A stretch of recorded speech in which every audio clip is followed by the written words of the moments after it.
저희 동아일보가 단독 취재했습니다. 유재수 경제부시장이 금융위 재직 시절 업계 관계자로부터 이제는 오피스텔까지 받았다라는 의혹이 제기됐습니다. 검찰이 이를 수사 중이고 저희들이 이를 단독 취재했습니다. 때마침 오늘 뉴스 속보도 들어와 있습니다. 유재수 부시장이 검찰에 소환이 됐다, 자진 출석했다라는 겁니다.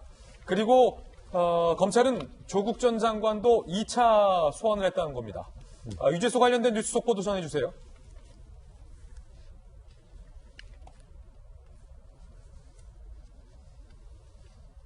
자, 뇌물수수 혐의로 9시 15분에 자진 출석을 했다. 어쩌면 오늘 동아일보 보도, 오피스텔도 받았다. 건과 관련돼서 보도가 나오자마자 유재수 부시장이 검찰에 자진 출석한 모양새. 또 공교롭게도 조국 전 장관이 같이 2차로 소환돼서 조사를 받고 있다. 물론 조국 전 장관은 역시 이번에도 묵비권을 행사하겠지만 공교롭거든요. 만약에 한 사람은 입 닫고 한 사람이 조사를 받고 있는 상황에서 유재수 부시장이 입을 연다면 입 닫고 있는 사람이 불리해지는 건 수사의 기법이기도 한데, 자, 이 얘기 오늘 좀 흥미롭게 전해드리겠습니다. 먼저 오피스텔 얘기부터 해보겠습니다. 이게 시청 여러분들께서도 잘 아시겠지만 이게 오피스텔이하고 다 같은 오피스텔이 아닙니다. 부동산은 어디에 있느냐가 중요하죠. 오피스텔, 어디에 있는 오피스텔을 받았느냐라는 의혹인 겁니다. 강남 오피스텔입니다. 이 의혹이 사실이라면 강남 오피스텔까지. 억대 뇌물 정황 유재수, 강남 오피스텔까지. 유재수 부시장, 금융위 재직 당시 A펀드 운용사로부터 오피스텔을 받아서 사용했다라는 정황을 검찰이 포착을 했다. 이 A펀드 운용사는 어디 회사냐? 유재수에게 각종 편의를 제공, 그리고 저서를 대량 구매하는 업체가 그 업체가 이 업체다. 또 펀드 운용사예요. 자, 강남 오피스텔을 받았다. 이거 돈 주고 사기 비싸요. 전세도 잘 없어요. 월세값도 비싸요. A펀드 운용사, 유재수 금융위 기획조정관에게 2016년 강남, 그것도 노년동이에요. 만약에 이 의혹이 사실이라면 강남에서도 사실은 여러 군데 오피스텔이 많잖아요. 조금 상대적으로 저렴한 오피스텔도 있거든요. 뭐 싼 오피스텔 받으면 죄 아니냐? 그건 아닙니다만 노년동 오피스텔이라면 얘기는 달라지죠. 보증금 2천만 원, 월세 150만 원 상당이었다. 2016년에 그걸 그냥 받아서 썼다. A사 관계자 유재수 여러 차례 이용한 적 있지만 원래 직원 숙소용이나 대가성이 없다라고 검찰에서 해명하고 있습니다. 자, 근데 검찰은 이거 말이 안 된다. 대가성이 없다, 말이 안 된다라고 보고 있고, A사는 유재수 금융위 정책국장 승진 후 금융위 표창을 받았어요. 대가성이 있다라고 검찰은 본다고 얘기죠. 표창장의 대가로 편의 제공을 해줬다는 판단을 하고 있습니다. 여기서 또 표창장이 나와요. 표창장이 왜 이렇게 많이 나오는지 곳곳에서. 자, 또 다른 이 펀드 운용사도 유재수 저서 대량 구매 후 2016년 금융위 표창. 이 표창장은 위조된 표창장은 아니겠죠. 그런데 대가를 받고 표창장을 건넸다면 검찰은 위조한 것이나 진배 없다라고 보고 있는 그런 상황인데, 법적인 것부터 따져보죠. 최진영 변호사님, 야, 이게 공교로워요. 지금 보세요. 뉴스 속보 두 가지가 오늘 동시에 들어왔어요. 한쪽에서는 똑같은 이제 중앙지검 건물인데 어디선가는 조국 장관이 지금 2차 소환, 묵비권 행사 중이고, 다른 건물에선, 같은 건물 다른 층에서는 유재수 부시장이 검찰 조사 받고 있다는 거예요.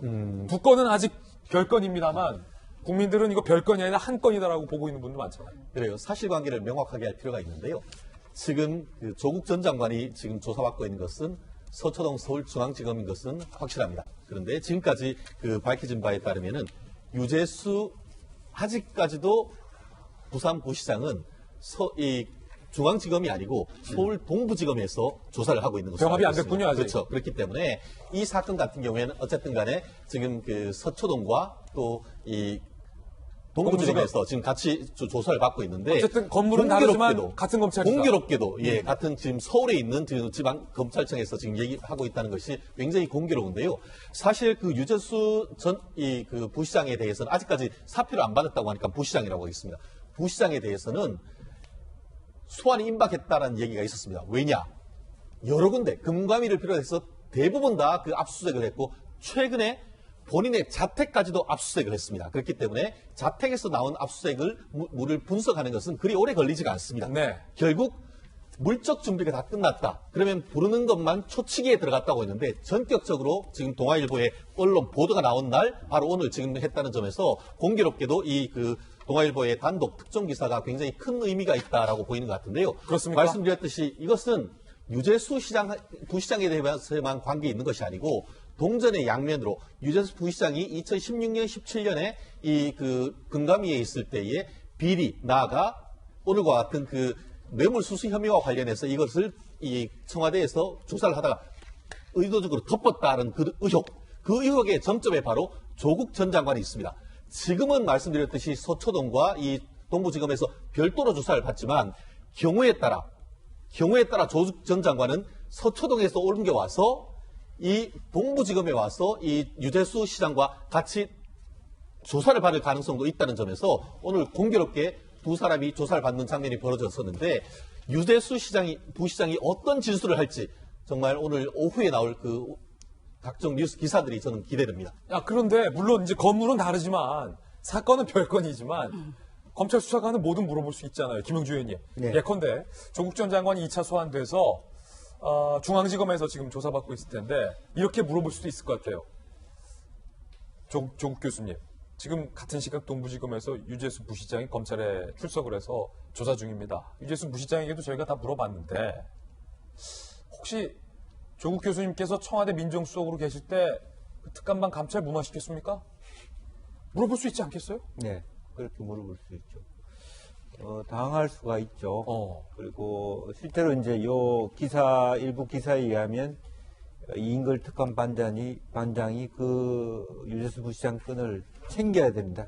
이를 더 수사를 해야 되는, 감찰을 해야 되는데 하지 못해서 아쉽다라는 얘기를 한다면 더구나 이제 아픈 부분이 조국 말하는 변호사의 한 사람으로서 이인걸 특감반장이 있었단 말이에요. 그렇군요. 예, 그런 연관성들이 결국 이인걸이라는 사람이 당신하고 굉장히 친한데 나를 지금은 그 변호해주고 사람이 있지만 그때 유재수 건에 대해서 그렇게 심도 있게 아쉬워했다면 그것은 당신이 모를 수가 있겠냐 이렇게 물어볼 수 있겠죠. 물론 답은 안 하겠습니다만 속으로는 굉장히 그 아픈 부분일 거고 만약에 연관성을 갖고 있었다면 뜨끔할 부분이라고 보여집니다. 다만 실제적으로 그 당시에 핵심적인 그 영향력이 백은호 민정비서관이 더 있을 수 있다 이렇게는 애둘러서 말할 수 있겠지만 어쨌든 매우 아픈 구석이 아닐까 생각합니다.